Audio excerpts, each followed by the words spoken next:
Bendiciones a cada uno de ustedes, amados hermanos, amada familia. Bienvenidos este día miércoles 30 de agosto al estudio de la bendita y santa palabra de Dios. Desde ya, mi oración para que cada uno de ustedes que va a estar pendiente de este estudio pueda recibir esta palabra, esta observación al libro de Apocalipsis, el libro del tiempo final, el libro de los últimos tiempos, el libro de la profecía, el libro, como he llamado también, escatología bíblica en términos teológicos.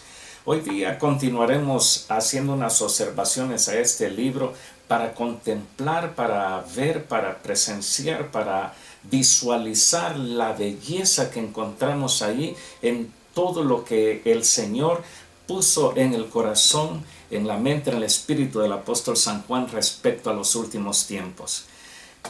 Hoy día quiero mencionar algunos nombres y descripciones del Señor Jesucristo allí en el libro de Apocalipsis. Como nosotros sabemos, en los evangelios al Señor se le contempla como el siervo sufriente, se le contempla como el Salvador, aquel que caminó en estas tierras, aquel que sanó a muchos que estaban enfermos, como el que levantó aún de la misma muerte a algunas personas, incluyendo a una niña que le decía el Señor Talita Kumi. Ahora, nosotros tratamos de imaginarnos cómo fue el Señor Jesucristo. Entendemos, la Iglesia Católica Romana por su parte ha tratado de expresar, de plasmar algunas imágenes de Cristo, y se nos presenta de acuerdo a lo observado en las personas del Medio Oriente de aquellos tiempos especialmente, porque hoy en la actualidad los israelitas ya no tienen las mismas facciones que tenían hace 2000 años. ¿Por qué digo esto? Por la interrelación que ha habido con naciones de otras partes del mundo, y es una mezcolanza grande, rasgos alemanes, rasgos holandeses, rasgos inclusive hasta latinos, parecen más europeos que del Medio Oriente. Sin embargo, hace 2000 años las personas tenían su propia identidad física. Ahora, el libro de Apocalipsis presenta al Señor Jesús no como fue visto antes, sino como será visto en estos tiempos que anhelamos como pueblo de Dios, como iglesia del Cordero. Anhelamos verle, anhelamos contemplarle, anhelamos estar cerca de él. Por ejemplo, en el capítulo 1, versículo 5, al Señor se le presenta como el testigo fiel. El testigo fiel. ¿Por qué testigo fiel? Recuerde de que en una corte, recuerde de que en un jurado, recuerde de que en un juzgado, al menos en Centroamérica a las cortes se le llama los juzgados, muchas veces hace falta un testigo, pero un testigo fiel. Porque a veces hay personas que presentan sus testigos, pero testigos pagados. Les dice, usted va a decir esto y esto y esto, y le damos tanto para que nuestro cliente gane el caso. En el caso, valga la redundancia, del Señor Jesucristo, Él es el testigo fiel. Ahí mismo, en ese mismo versículo, se le presenta como el primogénito de los muertos. Se le presenta como el soberano de los reyes de la tierra. Es impresionante esto, que dice que Él es el primogénito de los muertos. Recuerde, el Señor Jesucristo en esta tierra padeció, fue crucificado, fue sacrificado, Él murió y fue puesto en una tumba. Es decir, estuvo prácticamente en la misma situación, en la misma calidad de personas muertas. Pero Él es el primero, porque Él es el primero en levantarse de en medio de los muertos. Cuando el Señor estaba a punto de ser sacrificado, Él dijo, ¿acaso no puedo poner mi cuerpo y volverlo a tomar? En otras palabras, yo me levantaré. Y Él dijo, yo padeceré, seré sacrificado, pero eso sí, al tercer día me levanto. Y nosotros sabemos muy bien, Él es el primero de todos los muertos, pero también el soberano de los reyes de la tierra. Nosotros vemos con gran pompa y algarabía la presentación de los soberanos, de los grandes monarcas de reinos actualmente en la tierra, como fue la coronación del rey Carlos de Inglaterra, una pompa impresionante. Sin embargo, nuestro Señor Jesucristo, Él es el soberano de los reyes de la tierra. En el mismo capítulo primero, en el versículo 8, al Señor se le presenta como el Alfa y la Omega. Alfa y Omega. ¿Por qué Alfa y Omega? Recordemos de que el Nuevo Testamento fue escrito en el idioma griego, y hablar de Alfa y Omega es hablar prácticamente del principio y el final de ese el lenguaje griego. Alfa es la primera letra del abecedario griego, alfa, beta, gamma, teta, sigma, epsilon, omicron, y llega hasta el final, hasta lo que es la omega. Alfa, el comienzo de todo, de ese lenguaje, y omega, el final. El Señor dice: yo soy el alfa y la omega. En ese mismo capítulo primero, versículos 11 y versículo 17, como haciendo alusión a esto de alfa y omega, Él dice: yo soy el primero y yo soy el último. Capítulo primero, versículo 18. Aquí hay algo precioso. Prácticamente la primera descripción que vimos al principio en el versículo 5, en el versículo 18 el Señor dice: el que vive y estuvo muerto. En el versículo 5, recuerde, arrancamos con esto: Él es el primogénito de los muertos. En el versículo 18 que estoy mencionando, Él dice: yo soy el que vive y que estuvo muerto. En el capítulo 3, versículo 14. Ahora, ¿por qué todo esto? Porque esto nos ayuda a nosotros a contemplar, a ver la belleza de nuestro Señor Jesucristo, el cual es bendito por los siglos de los siglos. Capítulo 3, versículo 14. Él es el amén. Cuando la Escritura dice amén, quiere decir así sea. Como quien dice, esto es así porque sí. Él es el amén. Él es el testigo fiel y verdadero. Al principio dije que Él es el testigo fiel. Y Él es el testigo fiel y verdadero. Capítulo 5, versículo 5. Por supuesto, estos versículos, por favor, usted que está viendo este estudio, póngale pausa, abra el Apocalipsis. Una vez más le recuerdo, creo que es la tercera o cuarta vez en estos estudios últimos que he estado entregando, yo le he dicho: por favor, abra el libro de Apocalipsis y léalo. Si tiene suficiente tiempo, de una sola vez léalo. Y si no, en 2 o 3 partes o 4 partes, pero lea este libro, porque dice que bienaventurado el que lee y el que escucha las palabras de esta profecía.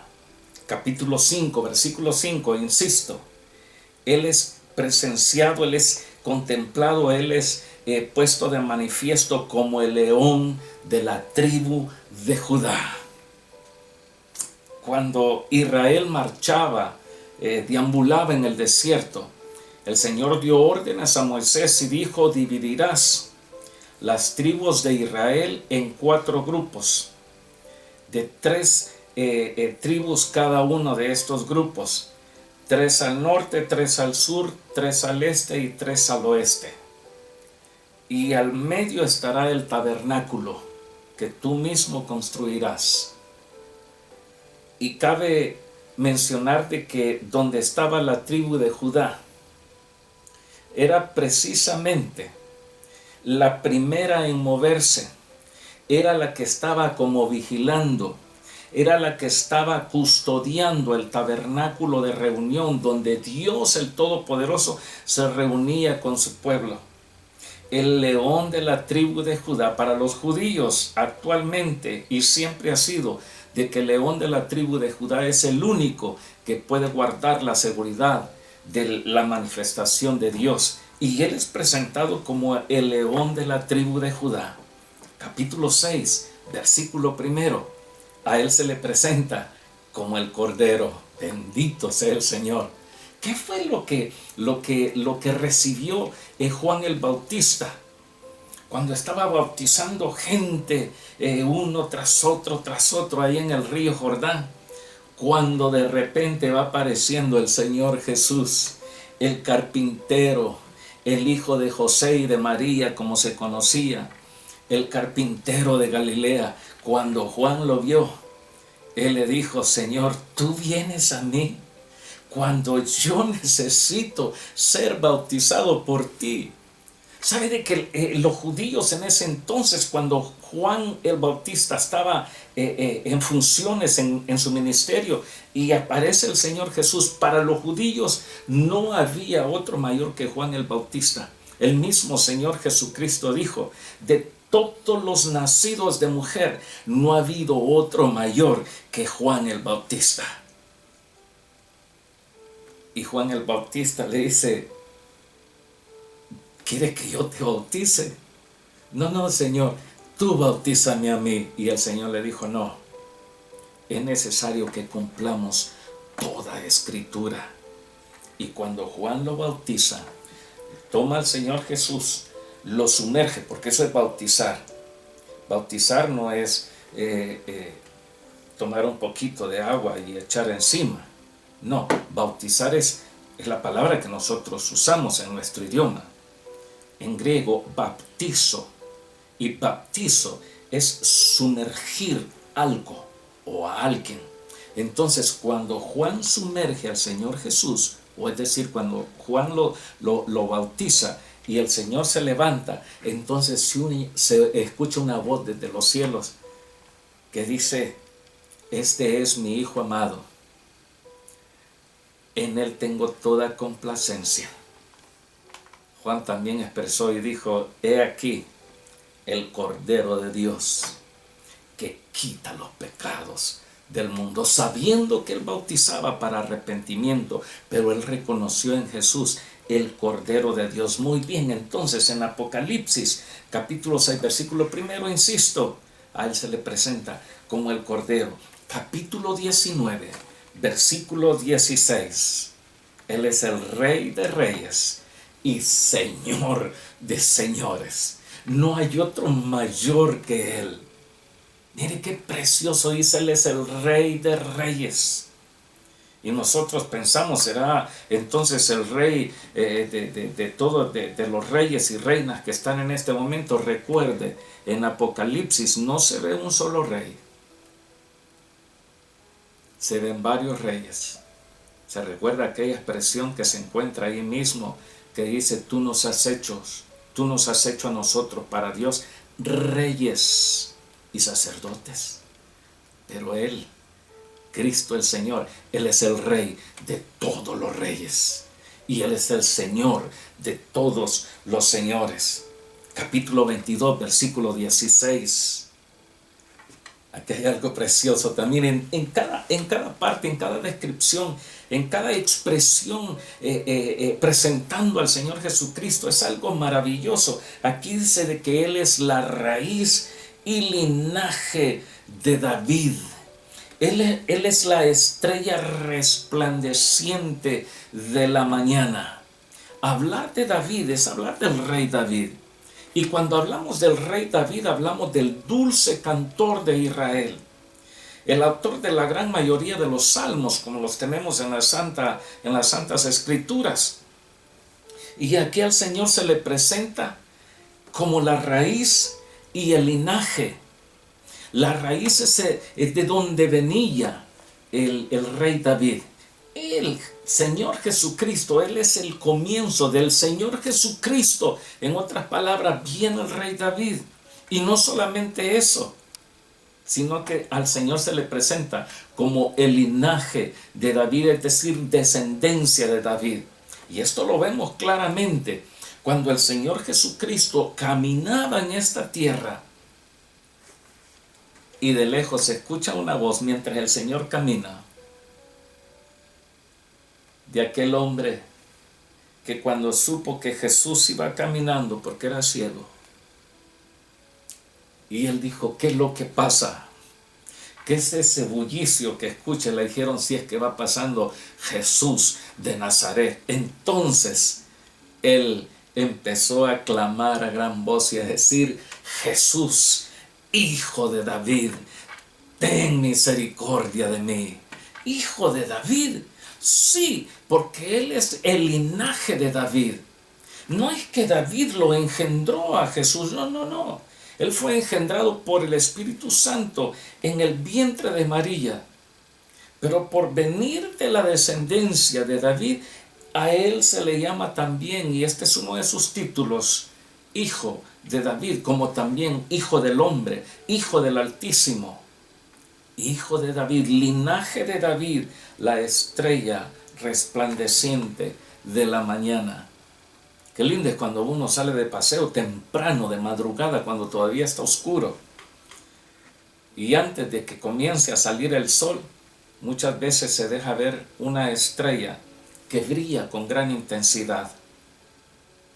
Y dice la Escritura, Él es la estrella resplandeciente de la mañana. Hay tantas cosas preciosas en este libro de Apocalipsis. Mire, cada vez que nosotros nos reunimos, cada vez que tenemos la oportunidad, a veces de una forma premeditada, muchas veces entonamos cantos nosotros.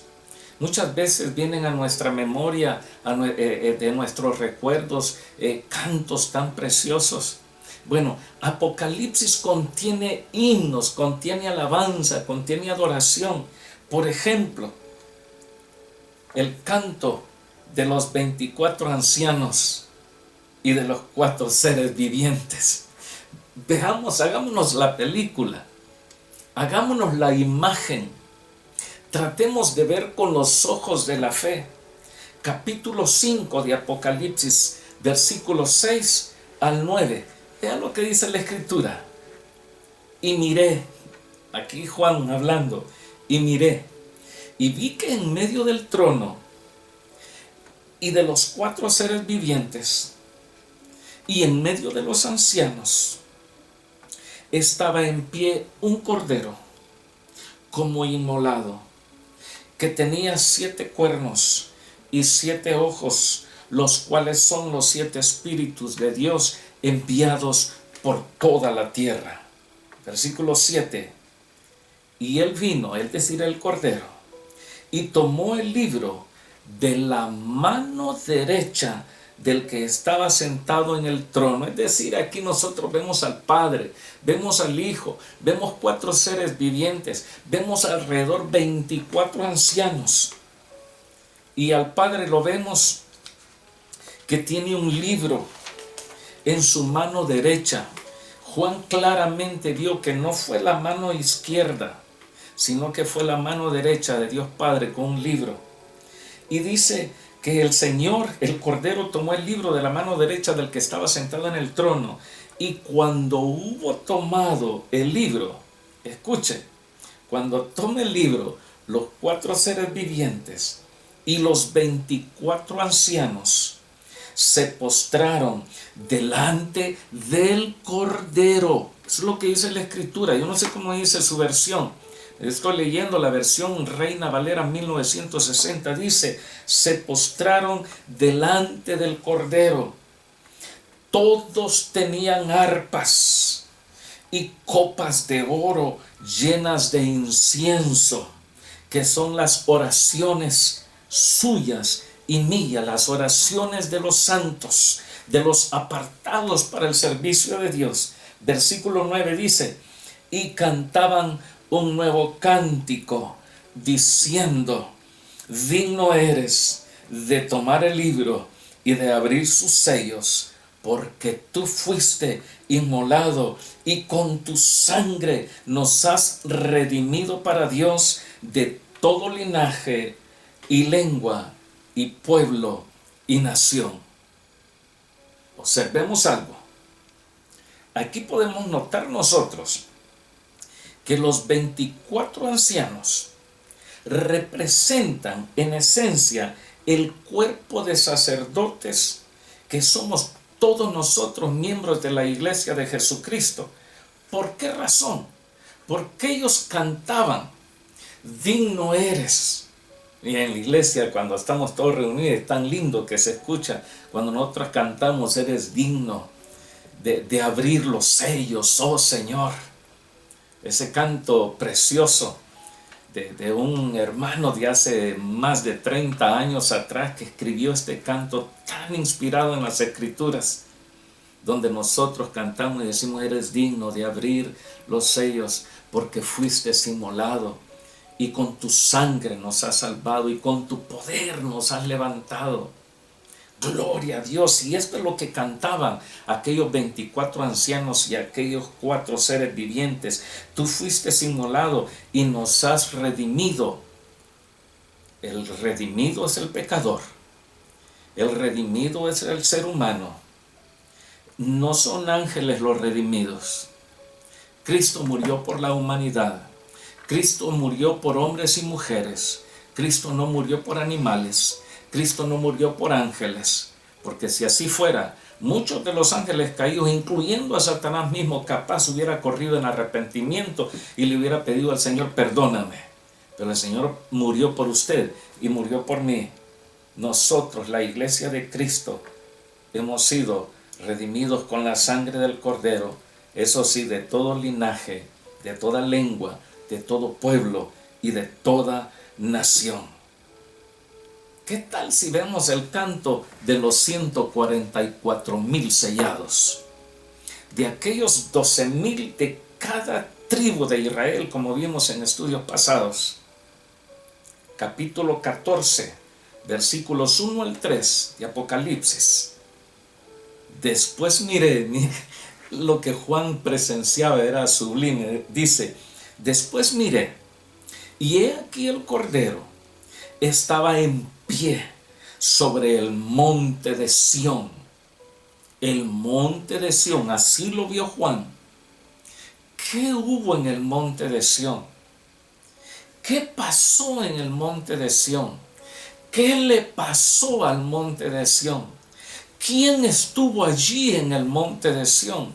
Si nos hacemos estas preguntas rápido, podemos nosotros captar la idea, captar la imagen, captar la visión que Juan tuvo allá en la isla de Patmos, porque dice, después miré y he aquí el Cordero estaba en pie sobre el monte de Sión. En el monte de Sión es donde bajaba Dios mismo y se posaba en la cumbre del monte.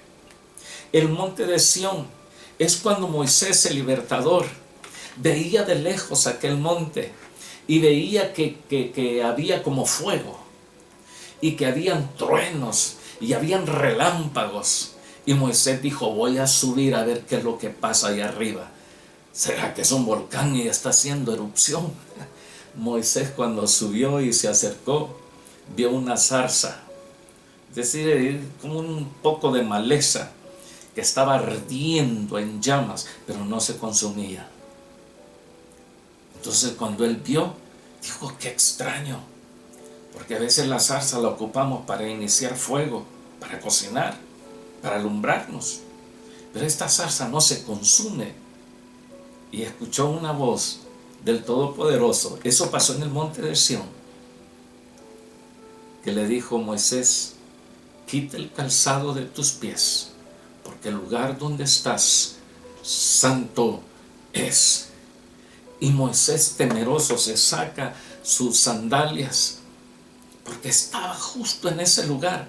Pero en Apocalipsis, a quien se le ve directamente, ya no es aquella voz que hablaba con Moisés, ya no es aquella zarza, sino que es el Cordero puesto de pie sobre el monte de Sión. En el monte de Sión es donde el Señor con su mismo dedo escribió los 10 mandamientos. En el monte de Sión es cuando el Señor mismo volvió a entregar otras tablas con la ley escrita para que volviera Moisés al pueblo. En las faldas del monte Sión es donde estaba Josué esperando que bajara su Señor Moisés. en el monte Sión, ahora en Apocalipsis, quien está en pie ahí es el Señor Jesucristo. Y dice, no estaba solo, y con él 144,000 que tenían el nombre de él, el nombre del Cordero, y el de su Padre escrito en la frente.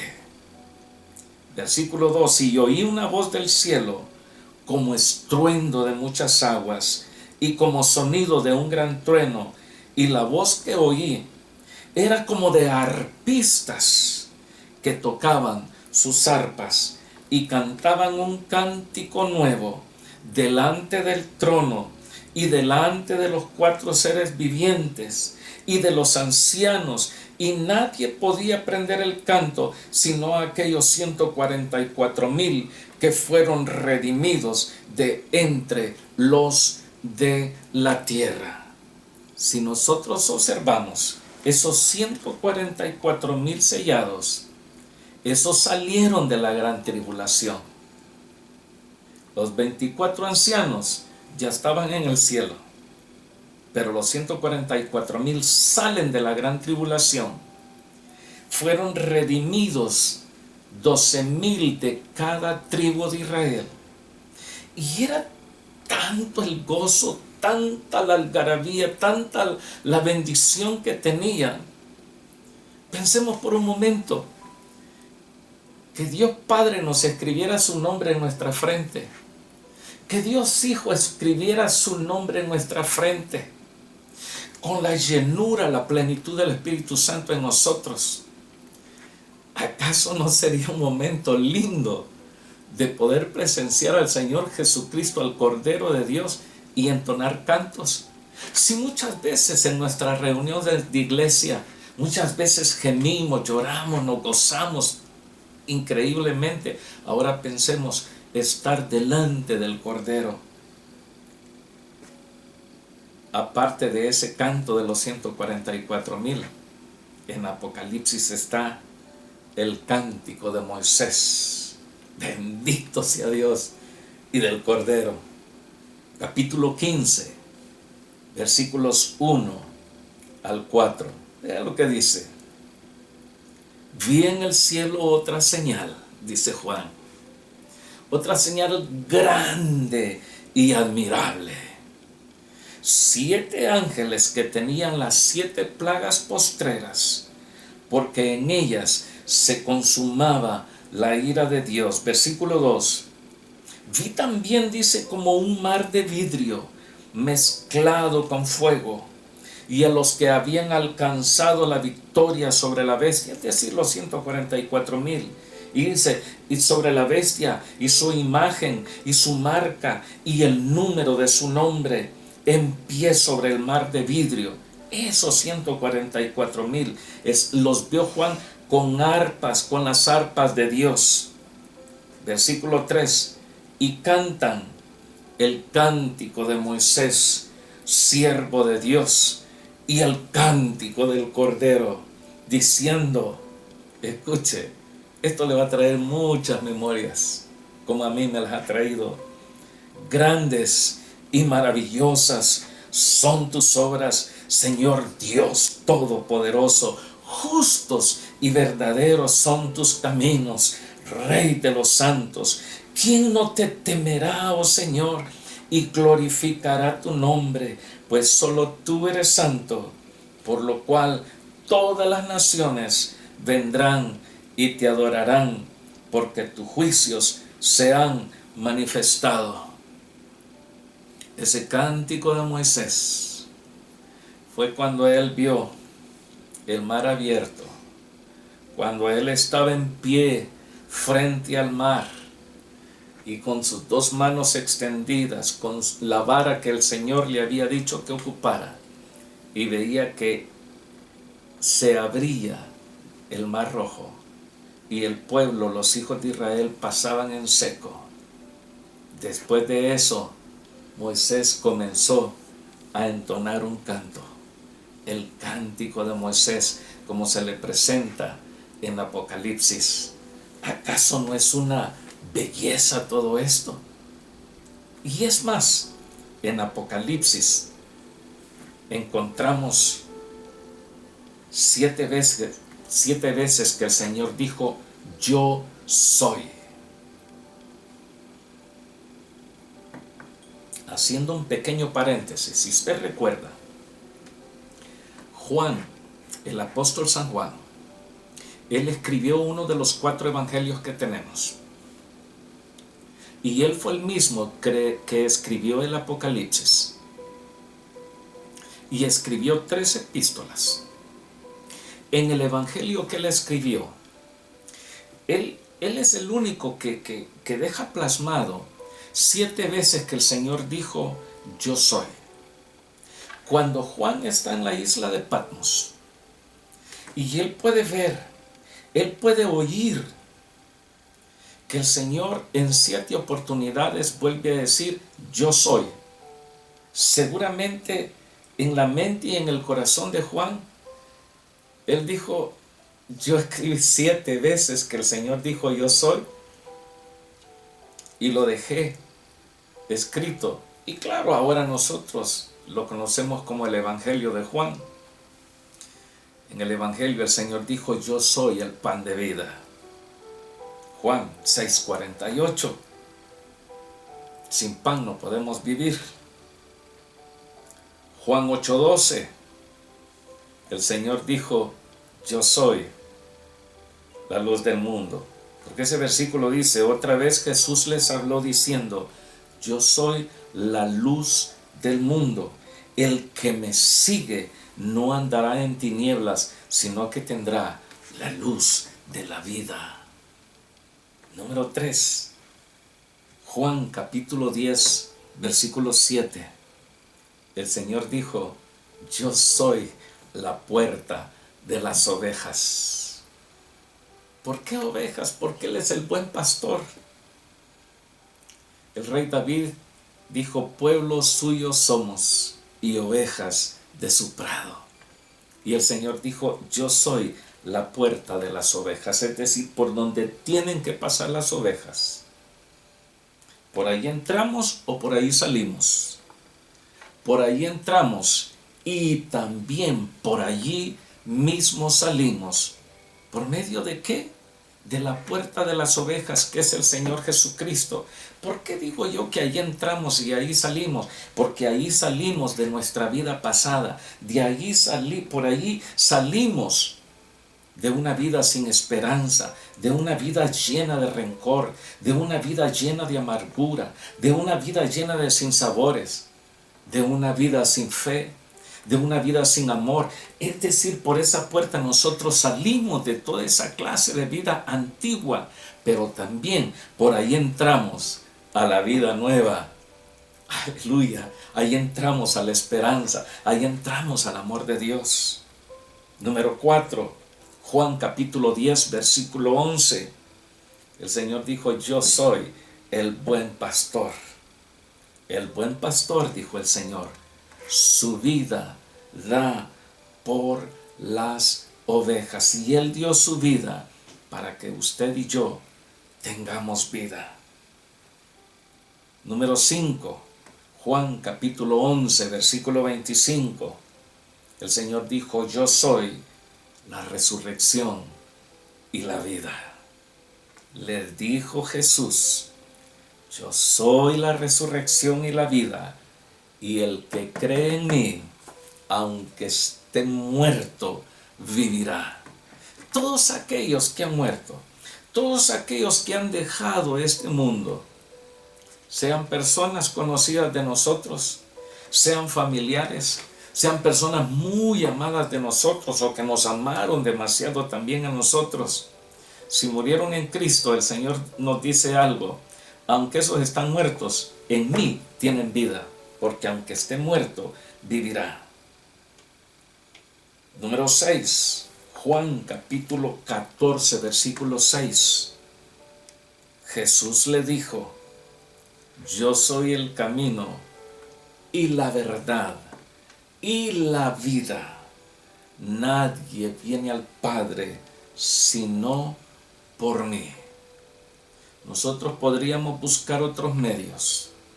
nosotros podríamos tratar de encontrar otra solución para tener la vida eterna.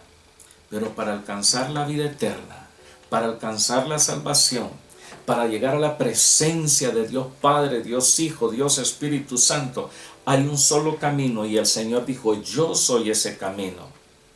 Hay tantas religiones que no, y todos dicen que tienen la verdad. El Señor dice: olvídense de todo eso, yo soy la verdad y Él es la vida. Y número 7, el Señor dijo, Juan 15, versículo 1: yo soy la vid verdadera y mi Padre es el labrador. Yo soy la vid verdadera. ¿Qué se obtiene de la vid? Y hay quienes dicen: el vino. Sí, se obtiene vino. Si tomamos su fruto, si lo exprimimos, las uvas, y si dejamos que eso pase por el proceso de fermentación, tenemos vino. Blanco, rojo, como sea, pero tenemos vino. Pero no solamente vino, sino que cuando la fruta es tomada, eso se puede convertir en pasas. Y las pasas sirven para la alimentación de nosotros. En tiempos bíblicos era muy normal preparar pan con pasas, y hasta a la vez hay quienes les gusta bastante. Mire, se aprovecha la fruta y hasta las hojas. Los griegos tienen una clase de comida que preparan, donde toman las hojas de los viñedos, de las uvas, y ahí preparan y envuelven algo, y es una comida. Es decir, se prepara todo, y cuando llegamos al punto de tocar el vino, hablar de vino es hablar de la alegría, lo que trae alegría al corazón del hombre. Ahora, si el hombre se pasa, esa alegría se le convierte en embriaguez y termina borracho. Pero también el Señor le dijo a Juan: yo soy 7 veces. Y lo vamos a ver el próximo miércoles. Así que esté pendiente de los 7 yo soy de Jesús en el libro de Apocalipsis. Mientras tanto, no me resta más que decirle que Dios les bendiga, y por favor les encarezco, tengan a mi esposa en oración. A ella la van a intervenir de su mano derecha, la van a operar, y les pido sus oraciones. Este sábado ella está ya en sala de operaciones, y creemos que el Señor dirigirá las manos y los ojos de ese doctor, de ese especialista cirujano que le va a intervenir. Mientras, que Dios les bendiga a cada uno de ustedes. Amén y amén.